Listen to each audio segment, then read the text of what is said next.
I've been involved in the BC coaching scene for many years, and one of the things that really annoys me when people present themselves for assessment is they have a pile of equipment, and in particular we're looking at kayak repairs, that just doesn't work or has not been thought out beforehand. And so I've tried to put together a series of bits of useful kit that you can carry, which doesn't take up much room, which does work in the environment, and it's a pretty harsh environment to get things to work in, or on the beach when you could land and do a sort of more suitable repair for whatever you've done, be it a plastic or a composite type kayak.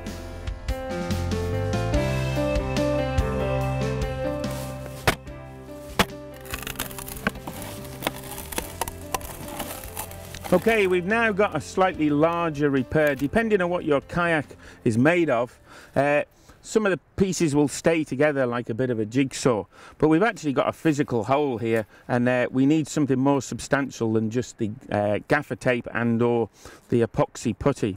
What we need to do first, before we dry the area off, is try and flatten out the damage we've got, and you could use your penknife or something, but just poke all this back into the kayak.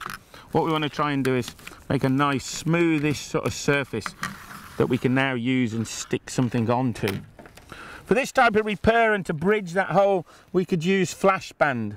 This is used by roofers, particularly in gutters where there might be a leak. It's a bitumen based product, very sticky, similar to that of the Denso tape, but not quite as bad. And it's made of bitumen inside with a backing on one side. We've got another J-cloth here which we can use to dry the surface. So again, if we can dry this as much as possible, it'll give us a good fighting chance. If we could warm this up, and if we know we're going to use it, we could stuff it down the front of our buoyancy aid, and that'll make it a bit stickier. As you can see, it's got a stick to it, and literally just place it over the hole. Work from the middle outwards so we don't get any air bubbles. Once we've got it worked into the surface, okay, you can use the blunt edge of something, and that will really push it down, making sure that the edges are nice and smooth so that they're not going to get peeled off when you're paddling through the water. Any sort of blunt instrument that you can use to push this on, and that will bridge a gap, a physical gap. We can see it under here. There's our bitumen down here, but it'll now physically make a far more watertight patch. To improve the adhesion of this, if we can warm it up a little bit, it'll make a huge difference. And we can do that using a small little blowtorch, like so. This little device will just warm the area up completely and allow that to make a real sticky bond. Light the blowtorch, and the key part here is to keep moving across the surface, just warming that bitumen up and making it a real gooey mess. And it's ideal for your camp brulees while you're on there if you're that way inclined. Really important to keep that moving.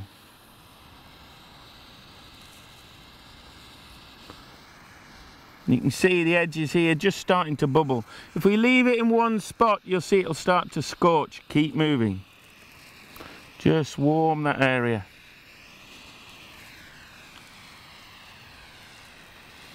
Once we've got it nice and warm, just push that down a bit more, being careful that it's now rather warm and you don't want hot bitumen on your fingers. And that will make a really sticky, secure patch, which you'll need a blunt chisel to remove it and some solvent to clean up the area before you make a permanent patch once you got back home. This little device has a cigarette lighter in the bottom of it. Don't lose that, and the advantage is you can refill this from a normal gas canister, a cigarette gas lighter canister. Lives back in here, and amazingly that little canister full operating the gas torch will last about 25 minutes. So it makes a good emergency fire lighting piece of kit, and also for lighting your stove in case you left your lighter back at home.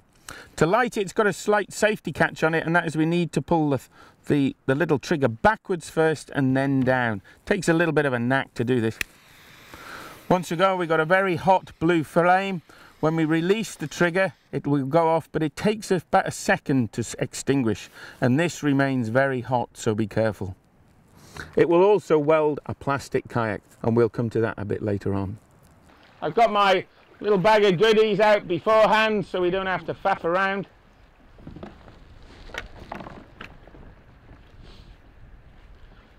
So if you wriggle out, climb onto my hatch and sort of keep your weight low.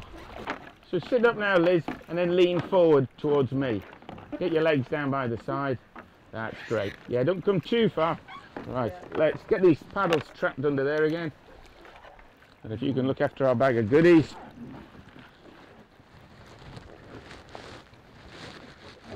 Using the other boat as a stabilizer, lift it up, drag it across. Let's try and dry it off as much as we can. Got it with my hat. Let's get the flash band out, Liz. That's great. We're going to pull the backing off that. And we got the little blowtorch. If you can just keep hold of that.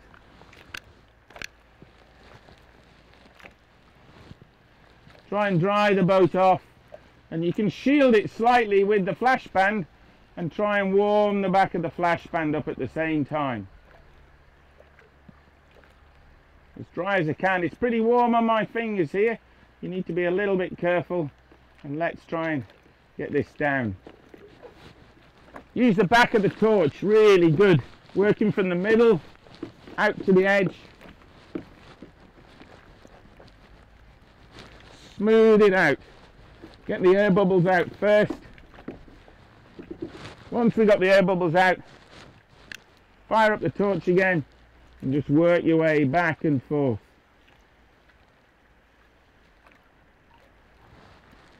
A little bit of shielding.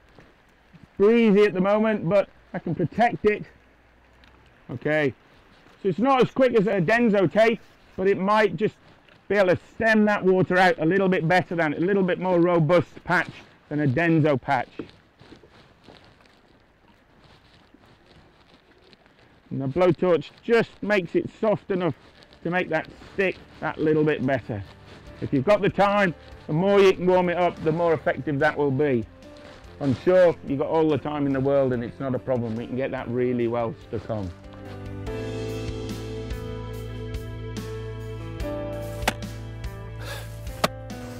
Okay, we've now got a plastic boat. We want to make a more permanent repair, and one of the advantages of the little torch is we can actually weld the boat back together. Inside this pack is 2 meters of, as well as the flash band, plastic welding rod, and we can use that to weld this split in the kayak and make a very watertight repair. Fire up the gas torch, and it does take a little bit of practice. We've now got our flame, and basically what we're going to do is warm this area and warm the welding rod at the same time. Once we end up with the plastic hot, we move back and forth, and what we're now trying to do is have a clear bead of plastic without scorching our base plastic.